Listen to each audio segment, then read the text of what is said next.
and welcome to the third episode of Chat OMP, where I, William Peake, the Global Managing Partner, chat to one of our office managing partners in one of our various offices. We previously have had Li Shifeng from Singapore, and we've had Henry Tucker from Bermuda, but we have kept the best until the third edition of this show. And I'm delighted to welcome Tanya Cassie-Parker from our BVI office. Tanya, how are you? William, I'm very well, thank you. Excellent, excellent. So, Tanya, you are based in the BVI. BVI is obviously, to some extent, it's the home of Harneys. It's where it all started back in 1960. Do you want to just tell us a little bit about yourself, your journey in the law, and how you ended up with Harneys in the BVI?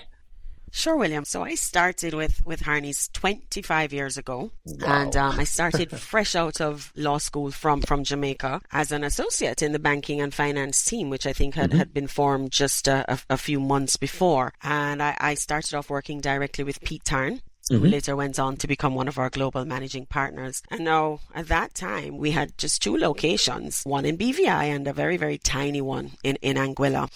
And just to put everything in context back then, fax was the preferred method of communication.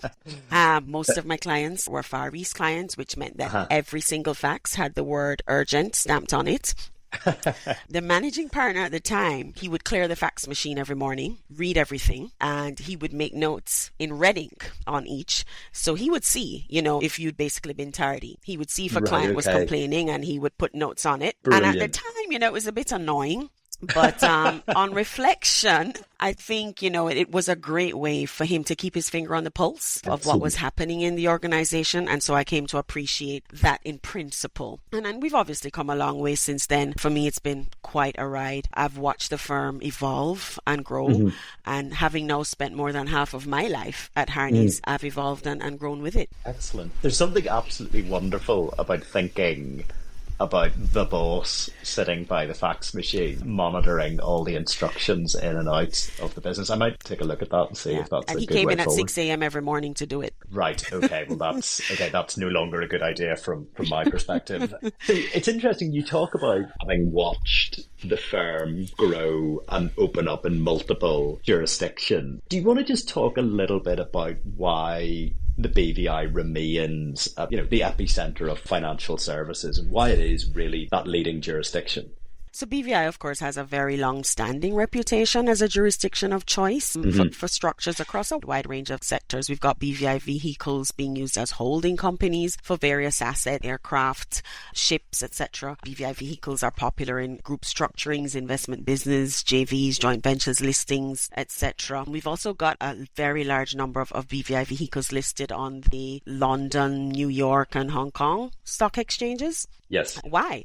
The BVI is known to be a tax-neutral jurisdiction. Our processes are very simple, very flexible, especially our incorporation processes. We've got a stable, very well understood judicial system that's rooted in English common law, politically stable environment, and a great history of strong cooperation between the public sector and the private sector. We've also got very incredibly talented professional service providers in the BVI. Fantastic suite of lawyers, accountants, tax advisors, etc. And I think for me, also very importantly, we've got a proven track record of being committed to keeping pace with global regulatory standards. We value our reputation as a creditor-friendly jurisdiction, and we're also known to be adaptable. We change laws when needed to suit the changing needs of the businesses and the individuals who utilize BVI structures. And so the result of that is a pretty impressive statistic, which I'm very proud of, and that's that we've had over 1 million incorporations of BVI entities since 1984. Yeah, that's quite the stat. And I think that, as somebody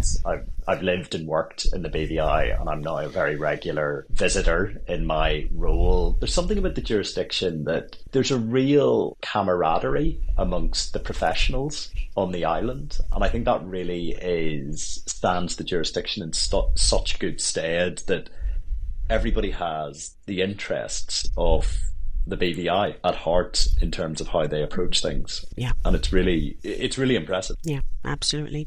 And because we have just had our senior leadership conference in the BVI, and I suppose kind of slightly turning to more your role as office managing partner in terms of, being the obvious head for, the culture and the life and the vibrancy of that office. Well, what does it mean for you in terms of being the managing partner and having the senior leadership conference in the BVI? And what does it mean for the offices and staff, etc.? Well, first of all, William, we were very, very honoured to have been able to host the annual leadership conference this year. The last time we did that, I think, was in 2015.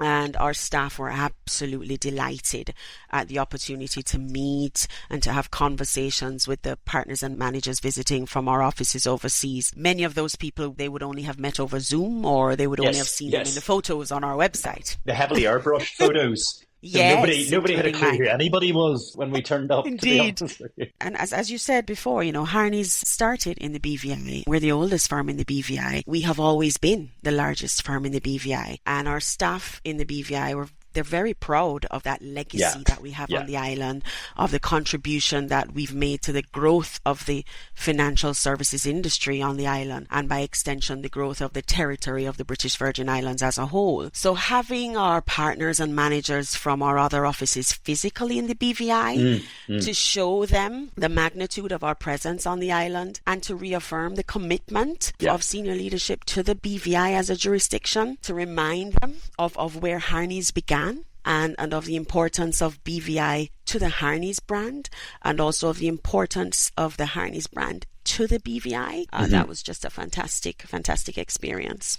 Yeah, no, it was. It was genuinely wonderful, actually. It was just a fantastic week. And it still throws me when you're chatting to somebody, they will say things like, oh, my granny worked for Harneys, my grandfather worked for Harneys. I'm like, whoa, this thing goes back a long, long way. Yeah, and it's beautiful. It's really, really lovely, actually. It's really beautiful. And so moving through the gears to a question that we have asked in our previous podcast as well is, if you were starting out right now as a lawyer, what would your advice be to somebody starting out now? Well, I try not to give too much advice, because I firmly believe that it's important for each individual to give themselves a chance to have their own experience and not be colored by others' experiences. But I think what I would say, though, is even though, practice of law has changed and evolved, the basics remain the same. Ultimately, as lawyers, we remain under pressure to show our value. And we've always, and we will always be looking for ways to work smarter, to work more efficiently. So there's nothing new there. When I started out, there was no AI.